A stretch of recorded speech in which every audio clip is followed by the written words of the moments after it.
오늘 제가 여러분들에게 전해드릴 하나님의 말씀 제목은 우리 14절 말씀 맨 끝부분에 나와 있습니다.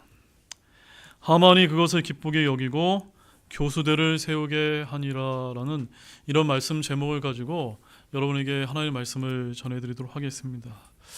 오늘도 지난주에 이어서 부제가 있는데, 부제는 사악한 자의 기쁨에는 감당하기 어려운 고통이 함께 잉태되어 있다는 점입니다.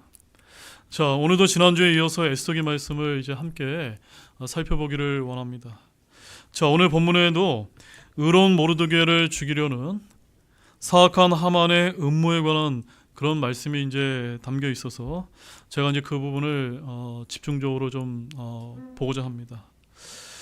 지난주에도 제가 잠시 이제 여러분들에게 이제 언급을 해드렸다시피 성경에 기록된 말씀은 과거에 있었던 역사적인 사실에만 국한하지 않는다는 점입니다. 과거에 있었던 성경 기록은 오늘날 저와 여러분이 사는 이 시대에도 교훈과 본보기를 보여주기 위해서 우리에게 이 귀한 말씀이 주어졌다는 것을 한시도 잊어서는 안 된다는 것입니다.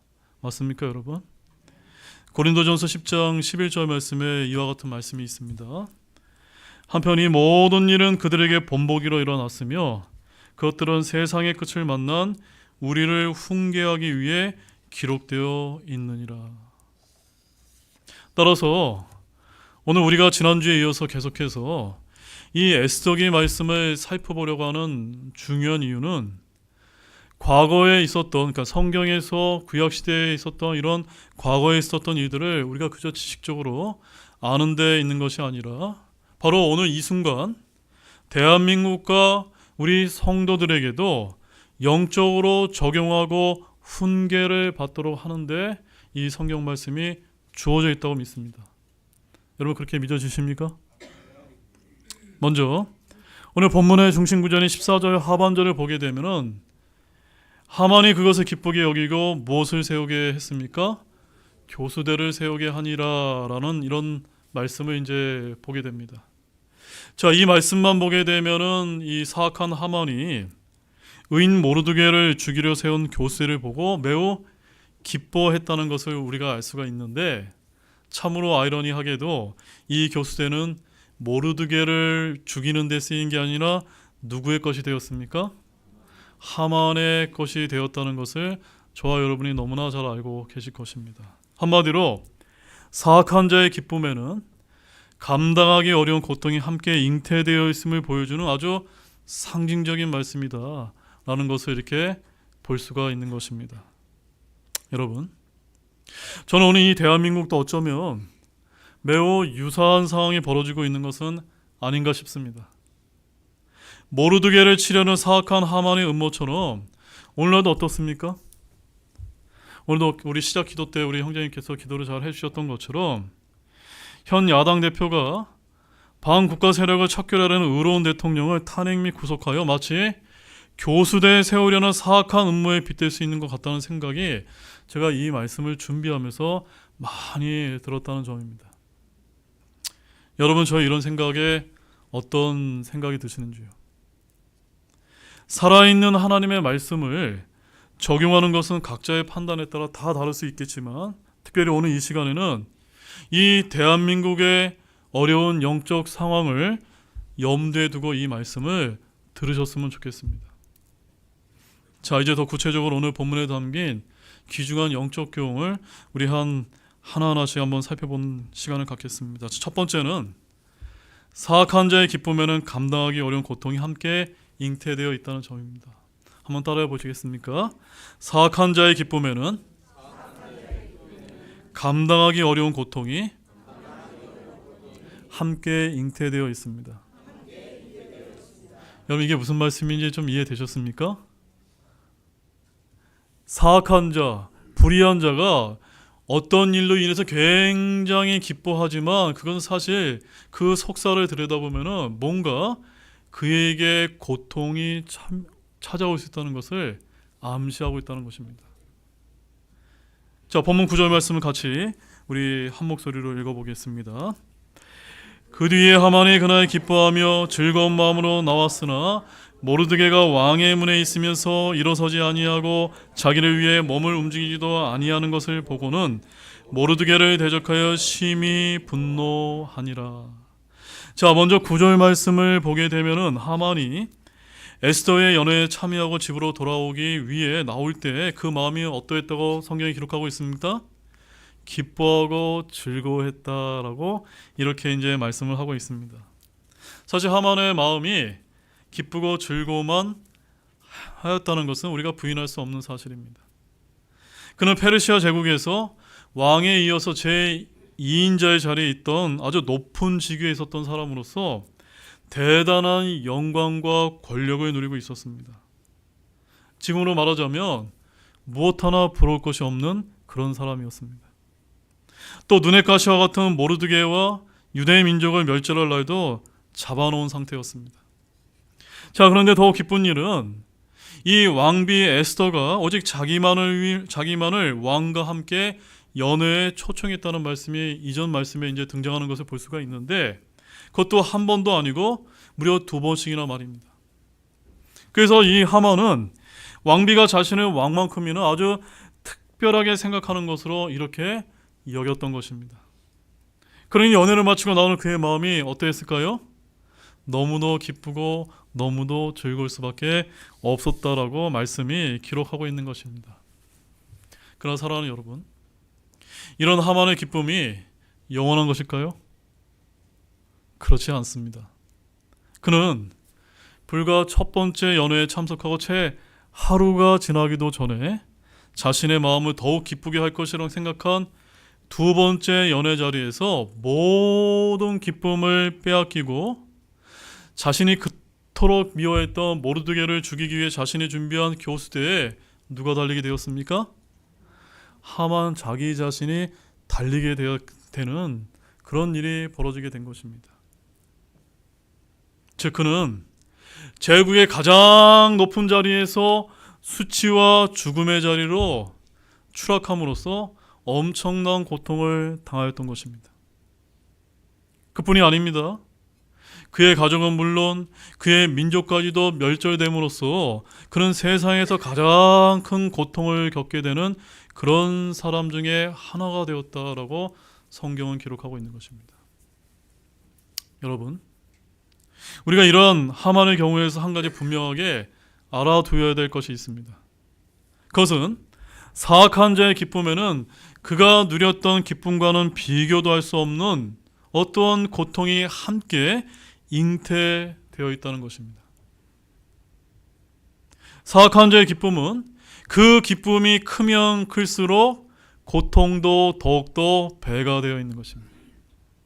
사악한 자들도 세상에서는 기쁨을 누립니다. 아니, 의인들보다 더 큰 기쁨을 누릴 수 있습니다. 그러나 사악한 자의 그 기쁨은 대개 악을 행함으로 얻어지는 기쁨이 아닙니까? 맞습니까, 여러분? 하지만 의로운 자들을 핍박함으로 얻어지는 기쁨이란 사실 역시 부인할 수가 없습니다. 그러므로 공의로우신 우리 하나님께서 그들의 기쁨을 그대로 놔두실 리가 있을까요, 없을까요? 없다는 점입니다. 하나님은 사악한 자가 누리는 기쁨이 크면 클수록 그들을 위한 고통도 크게 준비해 두심을 믿으시기 바랍니다. 그리고 우리가 생각하지 못하는 아주 결정적인 순간에 그들에게 고통을 쏟아 부으심으로 그들로 그 고통을 감당할 수 없게 만드신다는 것입니다. 물론 사악한 자 중에는 죽는 순간까지 기쁨을 누리다가 평안히 눈을 감는 그런 사람들도 있습니다. 그렇다고 그들에게 고통이 전혀 없는 것이 아닙니다. 사람은 이 세상에서만 사는 것이 아닙니다. 사람은 육신적으로 죽은 후에 그의 혼이 영원히 죽지 않고 살게 된다는 점입니다. 그때 사악한 자들은 현세에서 자신들이 누렸던 것과는 비교도 할 수 없는 어마어마한 고통을 영원히 당하게 될 것이다라고 하나님께서는 경고하고 계신 것입니다. 우리 시편 9장 17절 말씀 함께 읽어보겠습니다. 사악한 자들은 지옥으로 돌아가며 하나님을 잊고 있는 모든 민족들도 그리하리니. 이 말씀 아멘입니까? 그러므로 사랑하는 여러분, 이 세상을 살아가다 보면은 불의한 자, 사악한 자들이 많다고 여러분 너무 낙심하지 마시기 바랍니다. 사악한 자들이 세상에서 기쁨을 누리게 될 때 결코 낙심하지 마시기 바랍니다. 그들의 기쁨은 일시적인 것이요, 그 기쁨에는 그들이 감당하기 위한 무엇이 수반되어 있습니까? 고통이 잉태되어 있다는 것을 기억하시고 이 말씀들로 주님의 위로를 받으시기 바랍니다. 오히려 악을 행하는 자들을 볼 때 그들의 비극적인 미래를 보며 한편으로는 우리 그리스도인들은 불쌍한 마음도 함께 가질 필요가 있는 것입니다. 자, 두 번째로는 우리 성도들은, 하나님의 일을 하는 성도들은 마지막 순간까지, 마지막 하나님께서 우리에게 허락하신 결정적인 순간이 올 때까지 끝까지 어떻게 해야 됩니까? 인내를 가질 필요가 있다는 점입니다. 자, 우리 본문 9절에서 10절 말씀도 읽어보겠습니다. 자기를 위해 몸을 움직이지도 아니하는 것을 보고는 모르게를 대적하여 심히 분노하니라. 그럼에도 불구하고 하만이 참고 집으로 와서 사람을 보내어 자기 친구들과 자기 아내 세레스를 부른디. 자, 9절 하반절과 10절을 보게 되면 자기를 보고도 여전히 경의를 표하지 않는 이 모르드게를 보고서 하만이 심히 분노를 하게 됩니다. 하지만 지금 하만이 어떤 반응을 보여주고 있습니까? 분노를 하긴 했지만 다시 어떻게 했죠? 참고 집으로 돌아왔다고 말씀하고 있습니다. 굉장히 흥미롭지 않습니까, 여러분? 여러분, 하만은 결코 참을성이 많은 사람이 아닙니다. 그는 매우 조급하며 인내심이 부족한 사람입니다. 그는 모르드게가 자기에게 경의를 표하지 않는 사실을 알자마자 그 해가 누구에게 어떻게 미칠지 전혀 검증하지 않고 유대인 전체를 몰살하기로 결정할 정도로 아주 미친 사람이거나 무모한 사람이었다는 점입니다. 그것도 왕의 허락을 받기도 전에 이미 제비를 뽑아서 유대인의 멸절의 날을 잡을 정도로 그는 참을성이 없고 성미가 조급한 사람이라 성경은 말씀하고 있습니다. 자, 그런데 그가 그렇게 기분 좋게 왕의 문을 나서는 자기의 기분을 일거에 무너뜨리는 누구를 발견하게 된 겁니까? 모르드게에 대해서 불을 발견하고 그에 대해서 심히 분노했음에도 불구하고 어떻게 했다고요? 참고 집으로 돌아왔다는 사실에 대해서 여러분 어떤 생각이 드십니까? 여러분, 이것이 무엇을 뜻하는지 아십니까? 그것은 바로 아무리 사악한 자라도, 성미가 급한 사람도 자기가 계획한 거, 자기가 뜻한 것을 그르치지 않고 온전히 이루기 위해서 뭘 합니까? 참는다는 것입니다. 만약 여기서 하만이 자기 분노를 이기지 못해서 모르드게에게 즉각적으로 보복을 가했다면 어떤 일이 벌어졌을까요? 우선은 아무리 처형이 확정된 모르드게라도 왕의 허락 없이 함부로 어떤 사람을 죽일 수 없었기 때문에 어쩌면 그에게도 화가 미쳤을지도 모른다는 점입니다.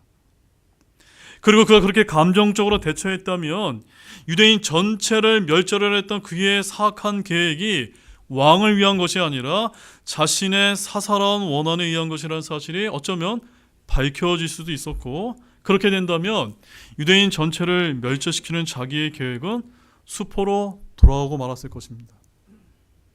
자, 그래서 저는 자기의 목적을 이루기 위해서 당장은 모르드게를 처단하고픈 욕구와 분노를 억누르고 일단은 어디로 돌아갔습니까?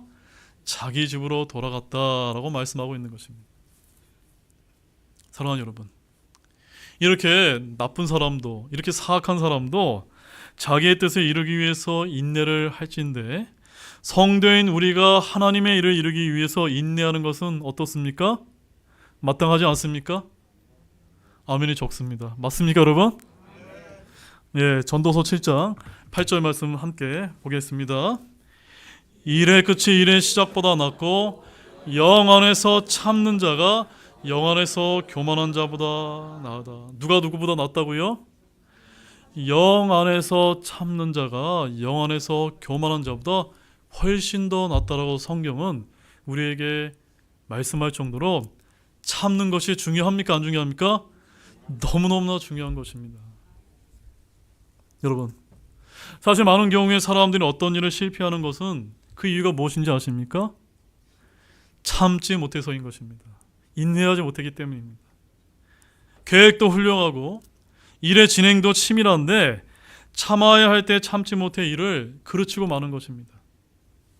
그러한 점에서 우리가 어떤 일을 이루기 위해서 인내하는 것은 매우 매우 중요합니다.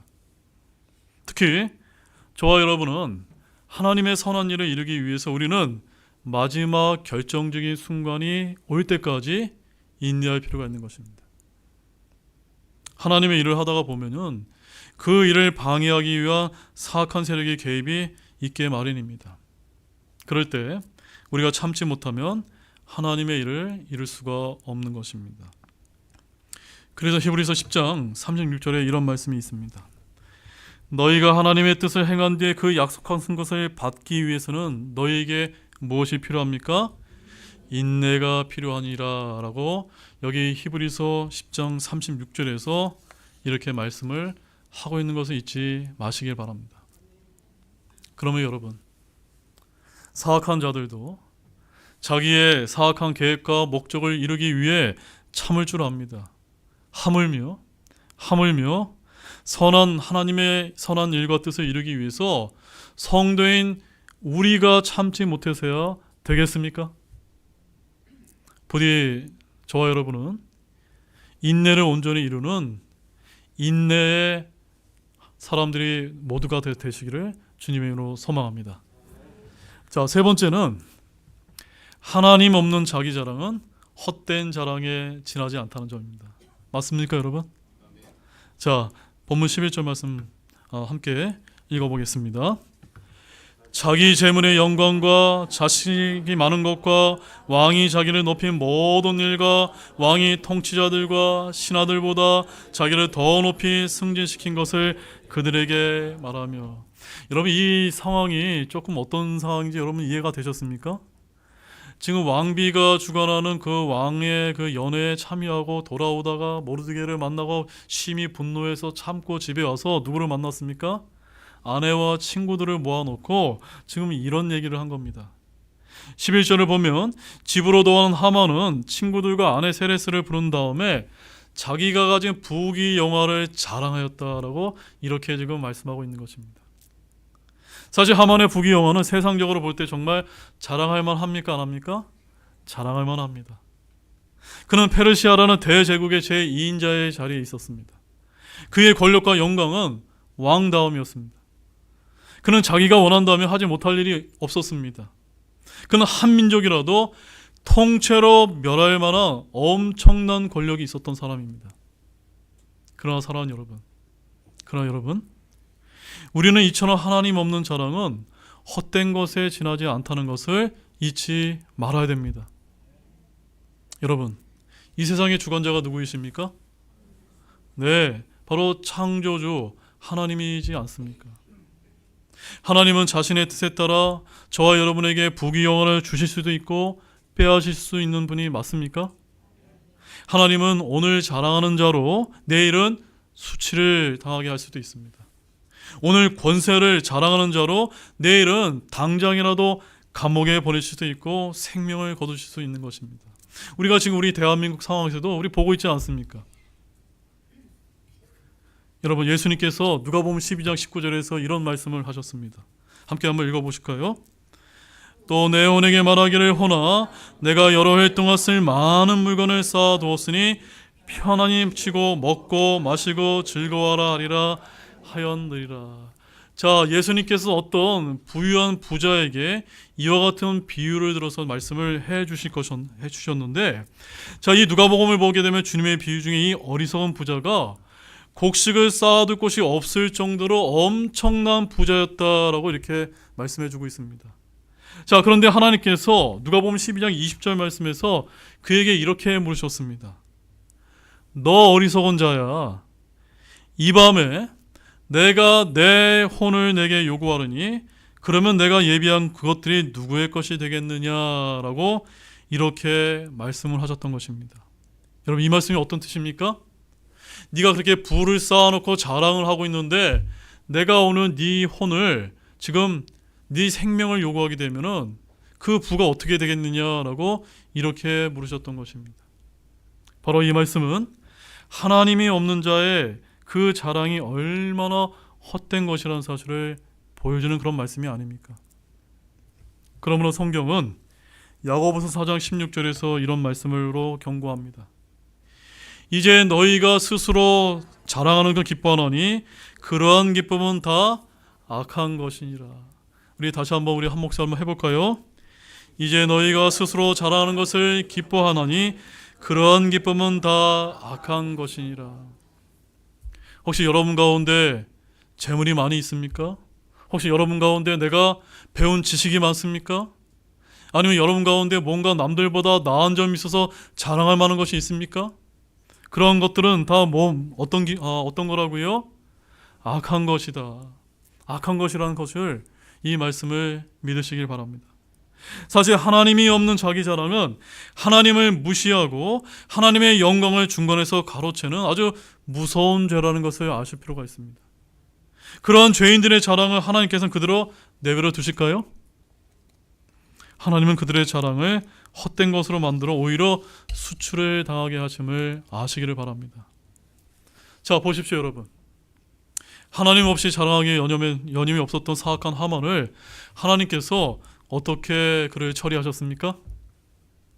그를 모르드게 대신에 교수대에 매달고 그의 자리를 모르드게에게, 그의 부를 에스더에게 주심으로 그의 자랑을 지극히 헛된 것으로 만들어주지 않았습니까? 여러분, 비록 이런 형편에 처하지 않게 된다고 해도 사람이 죽을 때가 되면 그 부귀 영화를 가지고 가지 못한다는 점입니다. 즉 그들의 생전의 자랑이 헛된 것이 되고 맙니다. 그러므로 우리는 이처럼 하나님이 없는 자기 자랑에 빠지지 않도록 조심하시기 바랍니다. 자랑하는 자는 어디 안에서 자랑해야 되는지 아십니까? 우리 성경 말씀, 우리 이 말씀 한번 찾아보시죠. 고린도전서 1장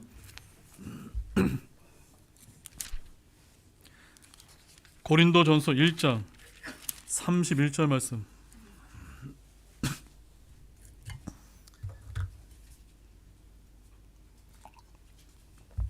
고린도전서 1장 31절 함께 읽어보겠습니다. 이것은 기록된 바 자랑하는 자는 주를 자랑할지니라 같게 하려 함이라. 누구 안에서 자랑하시라고요? 주 안에서 자랑하시기 바랍니다. 아멘이십니까? 이 시간 이후에는 여러분이 가지고 있는 그 세상 자랑, 인생 자랑, 자식 자랑 이런 거는 좀 뒤편으로 이제 물러놓으시고 누구 안에서 자랑해야 됩니까? 주 안에서 내가 받은 것들, 주 안에서 은혜를 누린 것, 주님께서 내게 베풀어준 긍휼을 여러분 자랑하시기 바랍니다. 또 내가 복음을 전해서 저 지옥에 갈 수밖에 없는 사람을 내가 구원하게 한 그 복음 전도자의 삶을 산 것으로 여러분 자랑하시기 바랍니다.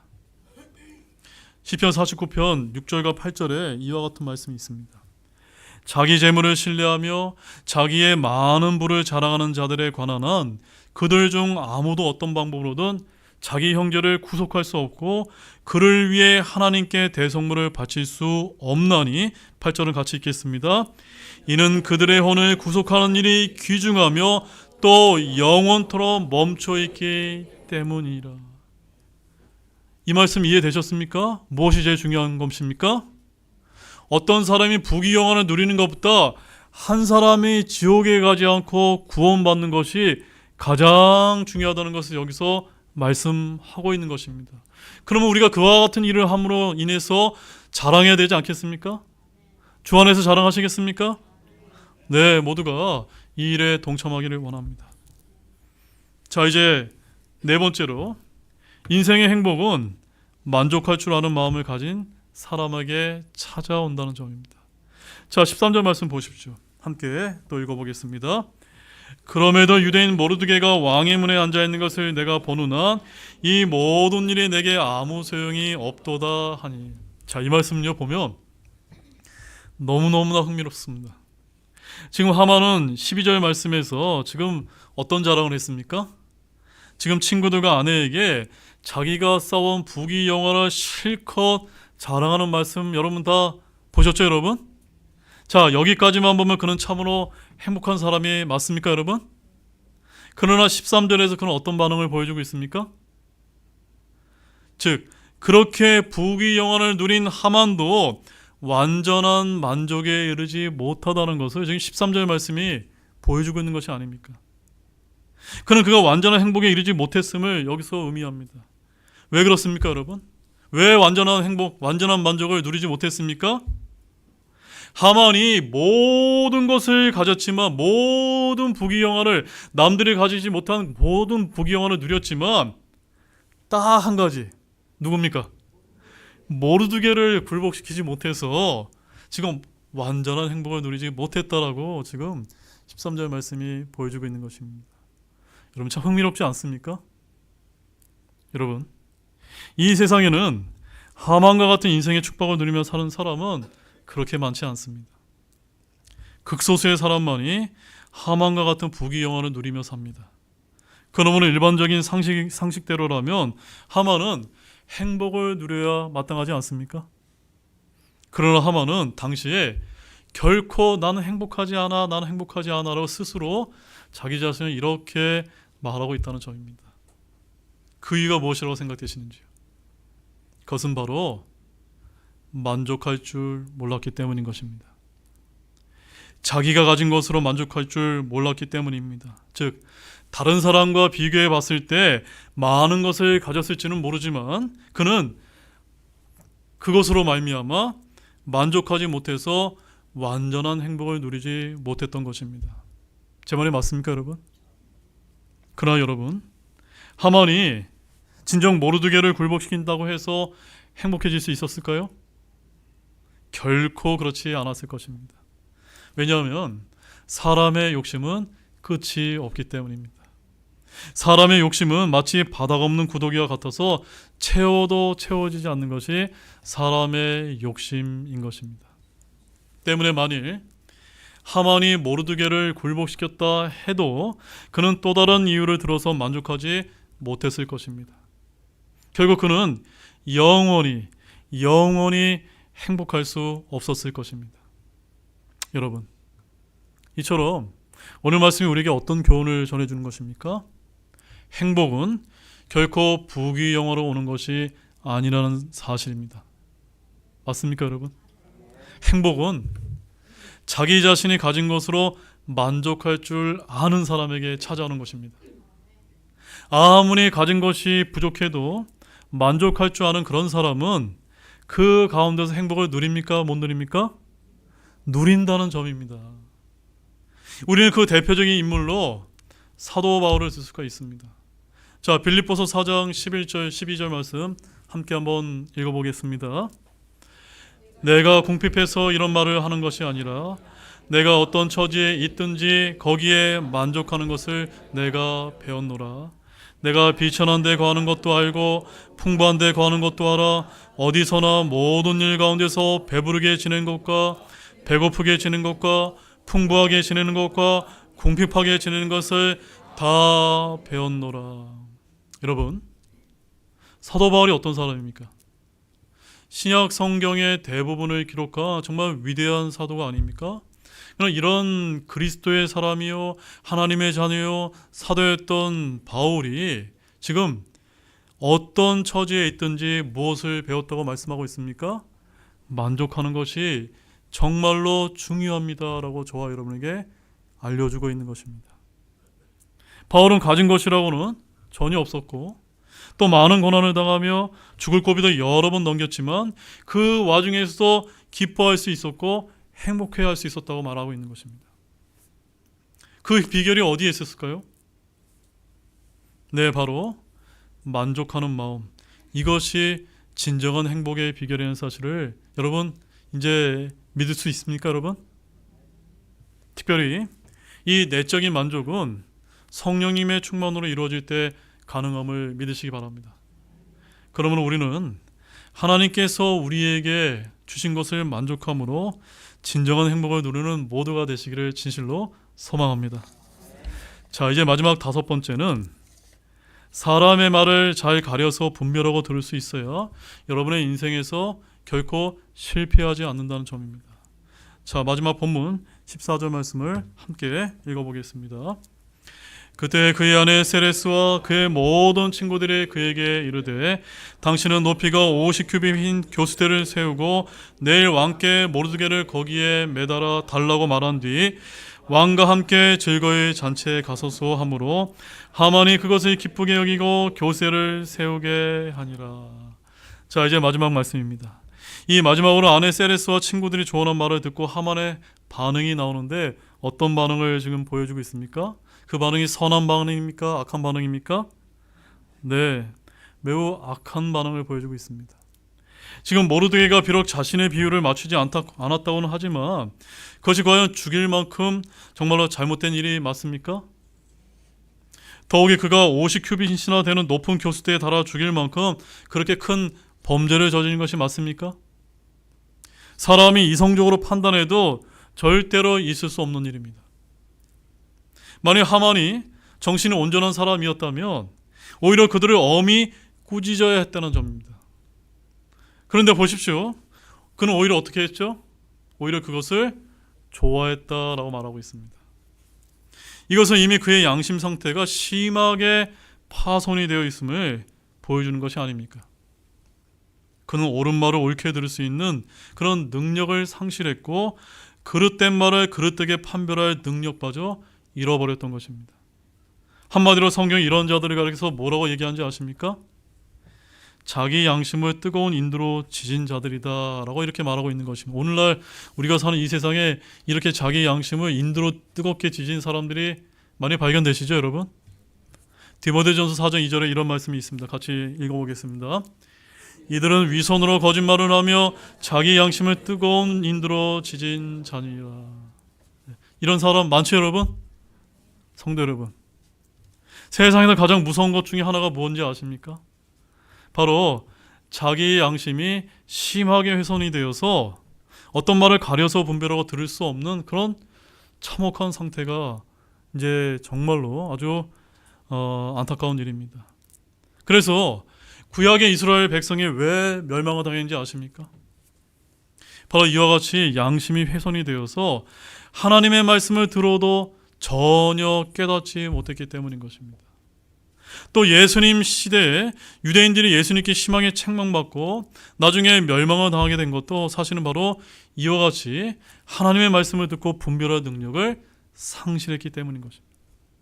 그래서 우리 예수님께서는 하나님의 말씀을 선포하면서 마태복음 11장 15절과 13절 9절에서 귀 있는 자는 들을지어다 라는 말씀을 수도 없이 외치셨다는 것을 우리가 기억할 필요가 있는 것입니다. 여러분, 아무리 이 강단에서 귀한 말씀 또한 선한 말씀을 선포해도 여러분이 들을 귀가 없다면 그것은 아무 소용이 없는 것입니다. 반대로 아무리 어리석고 허탄하기 짝이 없는 이야기라도 분별할 능력을 상실하면 그것을 따라가게 되어 있습니다.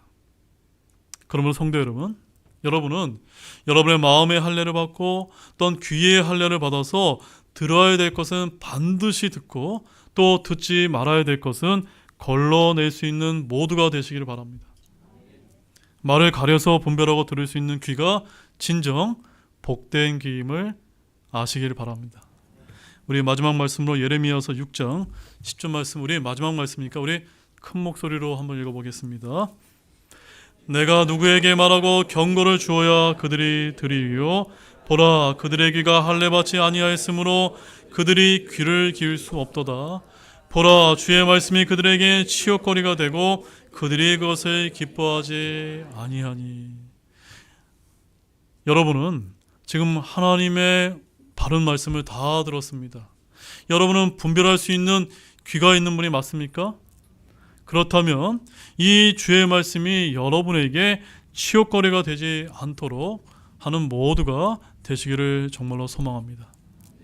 자, 이제 결론의 말씀을 드리겠습니다.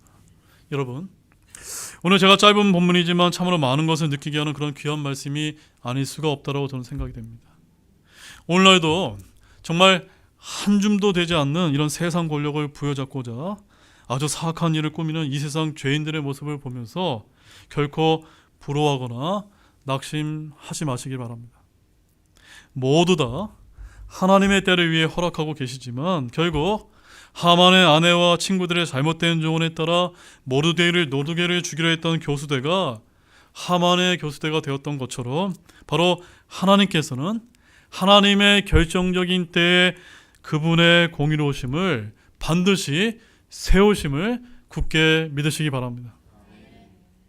끝으로 지금 이 대한민국도 법치가 무너져서 과연 사악한 자들이 판을 치며 마치 모르드게를 위해 교수를 세운 것 같지만 어쩌면 그들의 교수대가 되어 반전의 하나님, 이런 반전의 하나님의 역사가 이 대한민국 땅에 일어나게 되기를 간절히 기도를 드립니다. 다 같이 일어나시겠습니다.